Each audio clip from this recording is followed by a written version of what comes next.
We will assume that bidders are uniformly distributed. Rather, their valuations are uniformly distributed. This is a uniform distribution of valuation between 0 and 1. This is our second assumption. Bidders, uniform distribution of valuations between 0 and 1. These two bidders are drawn from here, drawn from this distribution. And we will also assume that bidders are risk neutral.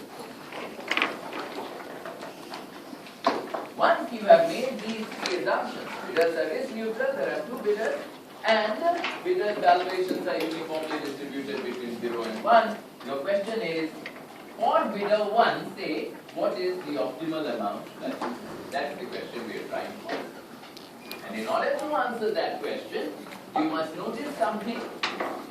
Whatever bidder 1 bids, whatever bidder 1, this is bidder 1, B1. Whatever bidder 1 bids, he exposes himself to a lottery. He exposes himself to a lottery. He might win the auction in this way. Well, it depends on what other players are also doing, but there is only two possibilities. We might win the auction with this way, or he might lose the auction. Two possibilities. Only two. If you win, payoff from winning will be B1 minus B1 yearly. And understand why this is the payoff from winning. I am bidding B1, I win with that bid. It's the first price sealed bid auction.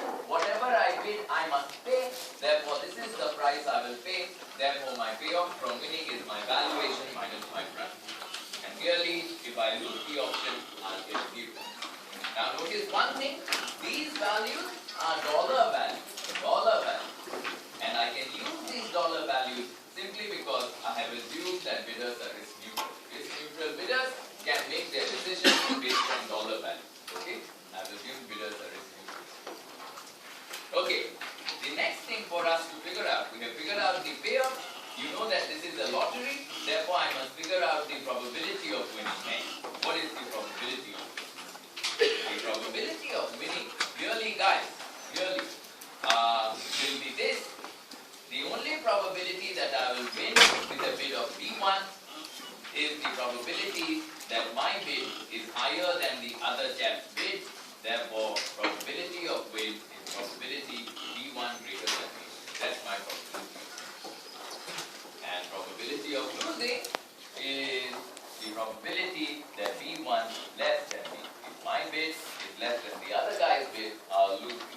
With that in mind, having determined the two probability values of the two possible states of the world and the two payoff values, I am ready to find out the expected value of this probability. Okay, the expected value of this probability. The expected payoff to me of bidding B1 when the other guy bids B2. Notice my payoff depends not only on what I bid, but also on what the other guy bids. That you should be expecting. This is a game played between two bidders. Okay? The expected payoff of my bidding B1 when the other guy bids B2 is the probability I will win, which is B1 greater than B2, times my payoff from winning B1 minus B1, plus the probability that I will lose B1 less than B2, times my payoff from winning, which is 0. Got it? This is the expected payoff to me of bidding B1 when the other guy is bidding B2. Now clearly, in order to solve this problem, I need to figure out what is B2. Otherwise, I don't know what is the probability that B2 is greater than B2. But even before that, notice one thing. If I can get an expression like this, what do you anticipate my next step to be? How do I look? The question is, what is the optimal amount I should pay? Suppose I can find a function for the expected payoff of bidding B1 when the other guy is bidding B2. What should my next step be? I will differentiate this function with respect to B1, set it equal to 0 and solve for B1 star. That's what I'll try to do. You should be able to see that, anticipate it. I'm trying to find a bid B1 which will maximize the expected payoff of this probability. So I want to get an expression for the expected payoff of that probability node, and then a value of B1 that will maximize that thing. That's what I'm going to do. Okay, you should be anticipating. As it stands now, this function cannot be differentiated because this fella here is not a number or a function. This function cannot be differentiated as it stands now. And the reason why it is in this inequality form, B1 greater than B2, is because I don't know what this B2 is.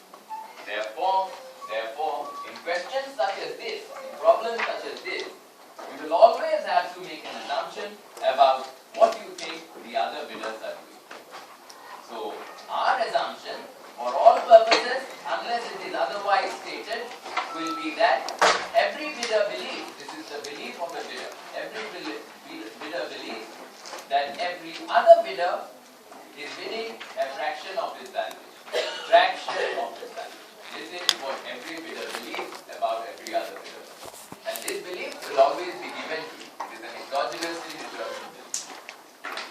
Every bidder is bidding a fraction of his valuation. That much is clear. There is no point bidding my valuation because I'll get a zero payoff from winning. So I am assuming plausibly that every bidder is bidding some fraction of his valuation, lower than his valuation. Now, having that belief allows me to do something that is very important. This B2 can now be replaced with FB2. Okay? So bidder 1 believes that bidder 2 will bid a fraction of his valuation. Therefore, I can write this as B1 greater than FB2. Okay? Notice that this is a zero payoff, so I don't even need to bother about this. This will just be zero. Now, still we have a problem. We don't have an expression that we can differentiate with respect to B1 because we don't have an expression here. This is not a function. I cannot differentiate this fellow. Therefore, I need to make use of something else. Follow the logic of the argument. Notice there is no way I can solve this unless I make B2 the subject of the formula for the inequality. The reason for that is my uniform distribution is a distribution on valuation. On valuation. Not a uniform distribution of bids, it is a uniform distribution of valuation. So if I've got to find an expression for this, it has to come from here, but for it to come from here, I must first make valuation the subject of the formula. How do I do that? I rewrite this expression as B2 less than B1 over F. B2 less than B1 over F times B1 minus B1. The way of remains the same. Times B1 minus B1. Now, I am ready. I am trying to find out what is the probability that a randomly drawn person from this distribution will have a valuation less than B1 over F. That's what I am trying to find out. So how do I do that? I arbitrarily set B1 over F here. Let this be B1 over F. It could be here, it could be here. I don't care, some arbitrary B1 over F. Notice B1 over F is a constant. It will lie somewhere in between. Any constant. What is the probability that a randomly drawn person from this distribution will have a valuation less than B1 over F? Clearly, it is the ratio of this line segment from our discussion of uniform distribution a couple of lectures back over this line segment. The probability that a randomly drawn valuation will lie in this interval is the length of that interval over the length of the bigger interval. What is the length of this interval? The length of this interval is B1 over F. B1 over F minus B1 over F. The length of this interval is just 1 minus 0. Therefore, this entire probability is nothing but the expression B1 over F over 1, which is B1 over F. Got it? Okay, got it. I needed an expression so that I could differentiate this function. I needed to replace this with an expression so that I could differentiate the function. I managed to get that expression. This color, the one in the rectangle, is nothing but B1 over F. Okay, B1 over F. And you still have your payoff, B1 minus B1. Got it? This is the expected payoff of this probability. This is the expected payoff of a lottery. that is bidding B1. You bid B1, you subject yourself to a lottery, and the expected payoff of that lottery is this.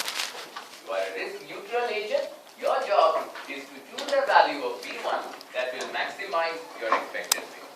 That will maximize your expected payoff. Therefore, having discovered your expression for the expected payoff, you know that what you are doing really, you are maximizing this with respect to B1. That's the problem.